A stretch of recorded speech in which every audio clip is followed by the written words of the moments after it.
नमस्कार। आज हम इस विषय पे बात करेंगे कि क्या इस देश में विपक्ष भटका हुआ है? क्या विपक्ष जनता के मुद्दे नहीं उठा रहा है? या क्या विपक्ष वास्तविक मुद्दे जो जनता के हित के हैं उनसे इतर प्रॉक्सी मुद्दे लेके, जो छद्म मुद्दे हैं, उनको लेके जनता के बीच में आ रहा है? और जो सबसे इंपॉर्टेंट बात है, क्या ऐसा करके विपक्ष ठीक कर रहा है इस देश की राजनीति के लिए, देश के जनता के हितों के लिए और भारतीय लोकतंत्र के लिए? क्या तीनों के लिए विपक्ष का यह रवैया, यह स्टैंड, यह रुख क्या ठीक है? तो हमारा उत्तर होगा कि बिल्कुल ठीक नहीं है। विपक्ष को एक सकारात्मक भूमिका में आना चाहिए, जनता के वास्तविक मुद्दों को उठाना चाहिए। और ऐसा नहीं है कि इस देश में जनता के पास समस्या नहीं है, या इस देश में सारी समस्याओं का समाधान हो गया है, या कि एनडीए की सरकार मोदी जी के नेतृत्व में सब कुछ सही ही कर रही है, उससे गलतियां नहीं हो रही हैं, या उसे सुधारे जाने की आवश्यकता नहीं है। तो इन सब बातों को लेके विपक्ष के पास कोई एजेंडा नहीं दिखता है, कोई सक्षम नेतृत्व नहीं दिखता है। आप जरा विचार करिए, राहुल गांधी को एलओपी बनाया गया है, लीडर ऑफ अपोजिशन। तो लीडर ऑफ अपोजिशन पार्टी जिस व्यक्ति को सौंपा गया है, उनकी समझ, भारतीय समाज के बारे में उनकी समझ, भारतीय राजनीति के बारे में उनकी समझ, भारतीय अर्थव्यवस्था के बारे में उनकी समझ, क्या यह सवाल पैदा नहीं होता है? ऐसी आसक्ति क्यों है? विपक्ष के पास तमाम बड़े बड़े चेहरे हैं, तमाम युवा नेता हैं, हम तमाम लोगों के नाम ले सकते हैं। अगर कांग्रेस पार्टी में ही कहें तो सचिन पायलट जैसे लोग हैं, अन्य पार्टियों में कहें तो उत्तर प्रदेश से अखिलेश यादव जी आते हैं, वो एक सक्षम नेता है, उनको दिया जा सकता था, सुलझे हुए नेता है। ममता बनर्जी जी आ सकती थी आगे, तमाम और नेता थे जिन्हें भारतीय राजनीति की समझ है। लेकिन यह मुद्दा विहीन विपक्ष ऐसा लगता है जैसे हताश है, निराश है और कोई सकारात्मक लड़ाई लड़ नहीं रहा है जनता की, अनावश्यक मुद्दे लेके आता है।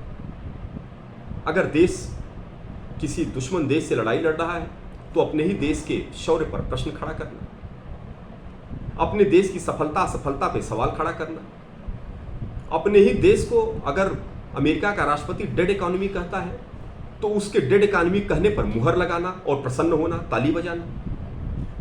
अरे आप देश के दुश्मन हैं कि देश की रहनुमाई करना चाहते हैं? कल को आप ही अगर प्रधानमंत्री बनेंगे तो क्या यह डेंट लेके प्रधानमंत्री बनेंगे कि आप अपने ही देश के जगहसाई करा रहे थे और ताली बजा रहे थे? एक सशक्त लोकतंत्र तभी चल सकता है जब एक सशक्त विपक्ष की मौजूदगी हो, जो हमेशा सरकार पे नकेल कसती है और जनता को लगे कि विपक्ष जो सवाल खड़ा कर रहा है वह जेन्युइन सवाल है, जनता से जुड़ा हुआ सवाल है, जमीन से कटा हुआ सवाल नहीं है। एसआईआर का मुद्दा है। अगर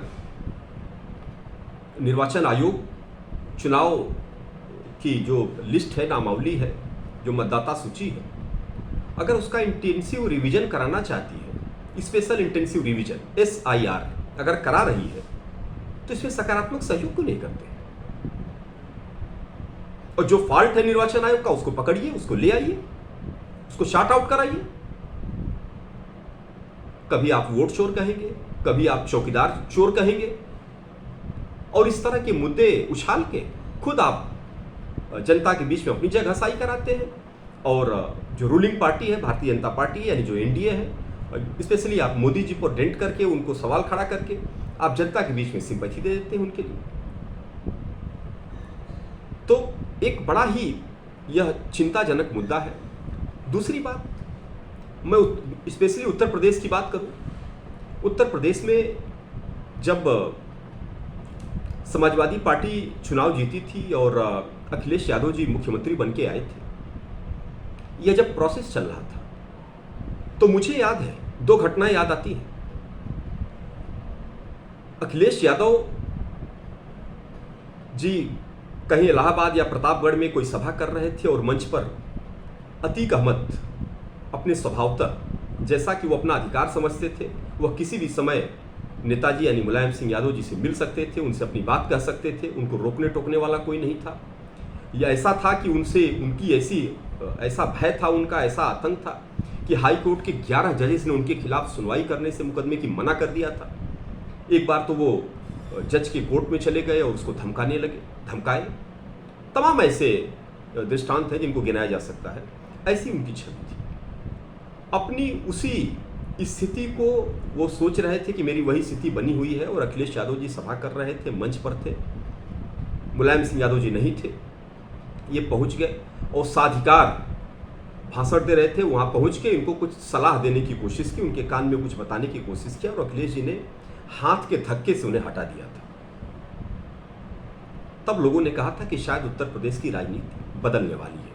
एक साफ सुथरी राजनीति, समाजवादी पार्टी पर जो डेंट लग रहा था, जो चोट लग रहा था, उसको दूर करने वाली राजनीति। और अखिलेश यादव जी एक युवा चेहरा थे, फॉरेन से पढ़ के आए थे और देश के जमीन को समझने की कोशिश किया था, काफ़ी समझे थे, तो उम्मीद का एक चिराग जला था।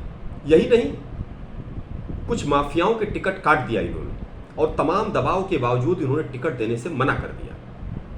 यह सारा संदेश था जनता के बीच में। और 2012 का चुनाव जीते थे अखिलेश यादव जी। 2017 में परिस्थितियां बदली, आबो हवा बदली।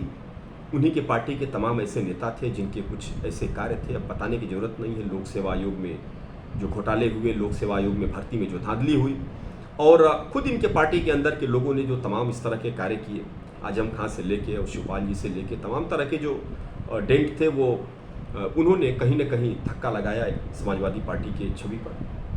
2017 में सत्ता से बाहर हो गए। 2017 में सत्ता से बाहर हुए तो फिर ऐसे 5 साल तो बीत गया, लेकिन 22 आते आते आपकी हताशा ऐसी बढ़ गई कि आपने वास्तविक मुद्दों को छोड़ के उन मुद्दों पर ध्यान देना शुरू कर दिया। जिस तरह की मूर्खता भरा निर्णय राहुल गांधी जी लेते हैं, उस तरह के निर्णय आप लेने लगे। राहुल गांधी घूम घूम के इस देश में कहते हैं कि ओबीसी आगे बढ़ेगा, एससी आगे बढ़ेगा। अरे एससी और ओबीसी क्या मूर्ख है क्या? आप वही 70 साल पहले वाला एससी और ओबीसी अपना वोट बैंक समझना चाहते हैं? वो आपका वोट बैंक है क्या? 70-75 साल में अगर आप उनको नहीं दे पाए, उनके लिए कर नहीं पाए, तो आज आप अकेले मसीहा बन के आगे आना चाहते हैं। और आरक्षण के नाम पर और लेटरल एंट्री का धमक दिखा के इन सब बातों पर आप सरकार को घेरना चाहते हैं, जो कि बिल्कुल बेसलेस मुद्दे हैं। आप सरकारी नौकरी, पूरे नौकरियों का 2% सरकारी नौकरी है, और आज भी आप उसी परंपरागत मुद्दे पे खड़ा है। कहते हैं कि आरक्षण मारा जा रहा है, संविधान की हत्या होने जा रही है। क्या नौजवान समझता नहीं है? अब आज एससी और ओबीसी के नाम पर आप नौजवान को क्या मूर्ख समझते हैं? वो पढ़ा लिखा नौजवान है, वो प्रतिस्पर्धा में भाग लेता है, वह देश की परीक्षा को, एससी कैंडिडेट देश की परीक्षा को टॉप करता है, यूपीएससी आईएएस की परीक्षा को, तो आप उसे गुमराह कर पाएंगे क्या? और इसका परिणाम यह होता है कि वह तबका समझता है कि आप छद्म मुद्दे लेके आ रहे हैं, इसलिए वह जिनको जेन्युइन है, जो उनके मुद्दे उठा रहे हैं, उनको वोट देता है, उनके साथ खड़ा होता है, और वो बार बार चुनाव जीत के आते हैं।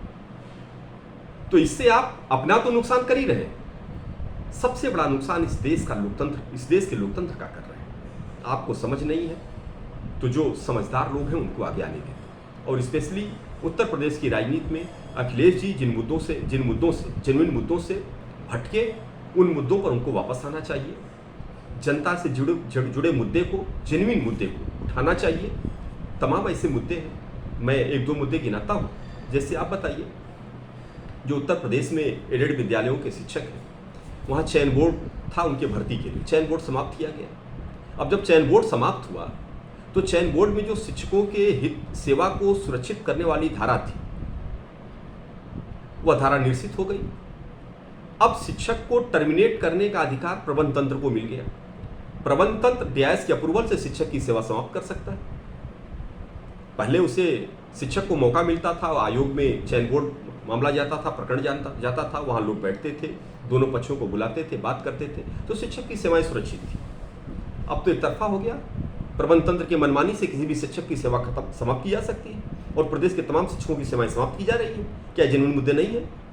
और इस तरह के और मुद्दे हैं जो जेन्युइन मुद्दे हैं, छोटा व्यापारी है, किसान है, तो इस तरह के मुद्दे लेके आप आते, रोजगार का मुद्दा है और भी तमाम मुद्दे हैं जिनको आप उठाते लेके आते, लेकिन भटके हुए मुद्दे लेके आएंगे तो वही होगा स्थिति कि आप फिर एक मजबूत विपक्ष नहीं दे पाएंगे या सत्ता पक्ष में अपनी वापसी नहीं कर पाएंगे और इस देश के लोकतंत्र को, प्रदेश के लोकतंत्र को कमजोर करने का काम करेंगे। बहुत बहुत धन्यवाद।